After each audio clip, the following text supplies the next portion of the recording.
బరువు తగ్గాలనుకునే వాళ్ళకి, డయాబెటీస్ ఉన్న వాళ్ళకి, మంచి హెల్తీ ఫుడ్ తినాలనుకునే వాళ్ళకి కూడా ఇది బెస్ట్ ఇడ్లీ అని చెప్పుకోవచ్చు.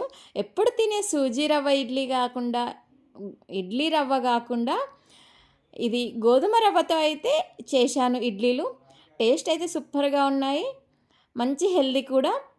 లేట్ చేయకుండా వీడియోలోకైతే వెళ్ళిపోదాము. Welcome back to our channel. నేను మీ సాత్విక. ఇక్కడ నేనైతే 1 కప్ మినపగుండ్లనైతే తీసుకొని ఒక 2 సార్లు వాష్ చేసేసుకోవాలి. తర్వాత ఇంకో గ్లాస్ వాటర్ వేసుకొని ఇది 4-6 అవర్స్ అయితే నానబెట్టుకోవాలి. ఇక్కడ నేను 1 కప్ మినపగుండ్లకి 2 కప్పుల వరకు అయితే గోధుమ రవ్వ తీసుకుంటున్నాను. ఇక్కడ మీరు గోధుమ రవ్వ తీసుకునేటప్పుడే, షాప్లో తీసుకునేటప్పుడే ఇందులో స్మాల్ సైజ్ రవ్వ అయితే తీసుకుంటే బాగుంటుంది. మీరు ఇందులో మీడియం సైజ్ కాకుండా బిగ్ సైజ్ రవ్వ తీసుకున్నట్లయితే నానబెట్టుకున్న తర్వాత కూడా నేను మిక్సీ పట్టేటప్పుడు చెప్తాను. వీడియో అయితే స్కిప్ చేయకుండా చూసేయండి. నేను ఈ రవ్వ అయితే ఇక్కడ నేను 2 టైమ్స్ వాష్ చేసేసుకొని అందులో వాటర్ వేసుకొని ఇది కూడా 4-6 అవర్స్ అయితే సేమ్ టైం నానబెట్టేసుకుంటున్నాను. మీరు ఏ రవ్వ తీసుకున్నా కూడా నానబెట్టుకోవాలి. మినపగుండ్లు రవ్వ ఒకేసారి నానబెట్టేసుకొని తర్వాత మిక్సీ జార్లో వేసుకొని రుబ్బుకోవాలి. ఇక్కడ నేను ఓన్లీ మినపగుండ్లను మాత్రమే రుబ్బుకుంటున్నాను. ఇక్కడ టిప్ వచ్చేసి మీరు మినపగుండ్లు రుబ్బుకునేటప్పుడే మీరు రవ్వ బిగ్ సైజ్ కానీ మీడియం సైజ్ కానీ రవ్వ తీసుకున్నట్లయితే మినపగుండ్లు మిక్సీ పట్టుకునేటప్పుడే రవ్వ కూడా మిక్సీ పట్టేసుకోవాలి.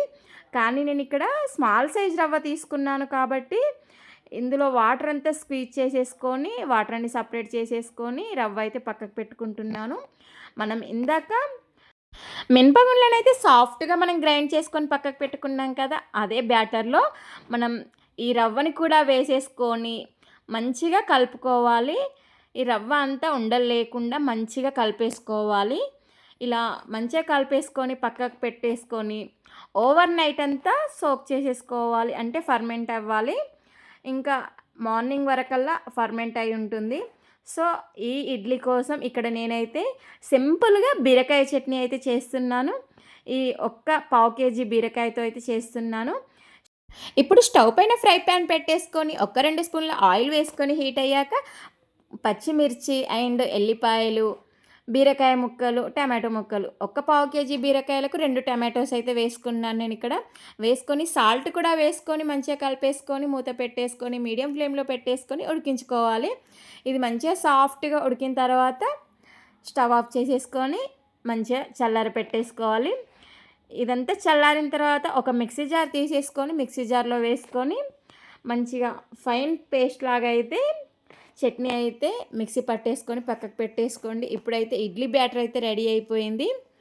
ఇంకా నేను ఇక్కడ ఓన్లీ 6 అవర్స్ అయితే నైట్ పెట్టేశాను. నైట్ 10-11 వరకల్లా మిక్సీ పట్టేశాను. మార్నింగ్ వరకు అయితే మంచిగా పులిసింది.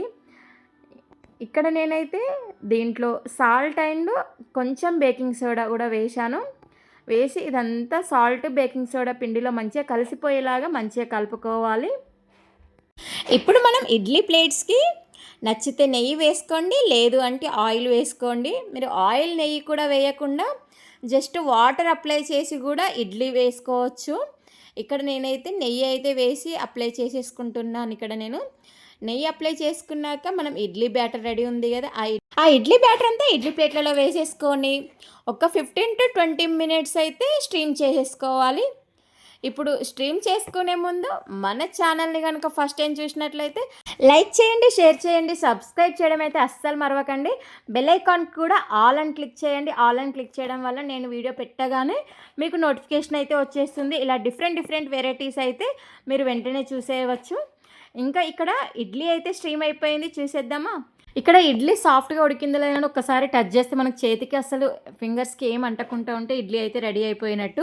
ఇప్పుడు ఈ ఇడ్లీలను ఒక్క స్పూన్తో తీసుకొని మంచిగా ప్లేట్లోకి అయితే సర్వ్ చేసేసుకొని చట్నీ పెట్టేసుకొని తింటే కానీ సూపర్గా ఉంటుంది. మీరు చట్నీ కానీ లేదు అంటే ఇంకా ఇడ్లీల పైన కారపొడి కొంచెం నెయ్యి వేసుకొని తింటే కూడా ఈ ఇడ్లీలు అయితే సూపర్ టేస్టీగా అయితే ఉంటాయి. ఇక్కడ నేను చట్నీలో అయితే పోపు వేసినట్టయితే మీకు చూపించలేదు. కానీ మీరు పోపు అయితే వేసుకోండి. పోపు వేయకపోయినా టేస్ట్ అయితే చాలా బాగుంటుంది. ఈ ఇడ్లీని ఏ చట్నీతో తిన్నా గూడా బావుంటుంది. సాంబార్ చట్నీ ఏది తిన్నా బావుంటుంది. దీనిపైన కొంచెం కారప్పొడి వేసుకొని, దానిపైనుండి ఒక్క స్పూన్ నెయ్యి కూడా వేసేసుకొని, ఈ ఇడ్లీలని తింటే సూపర్ యమ్మీ టేస్టీ ఉంటుంది. మరి నచ్చితే లైక్ చేసి సబ్స్క్రైబ్ చేయండి. By by.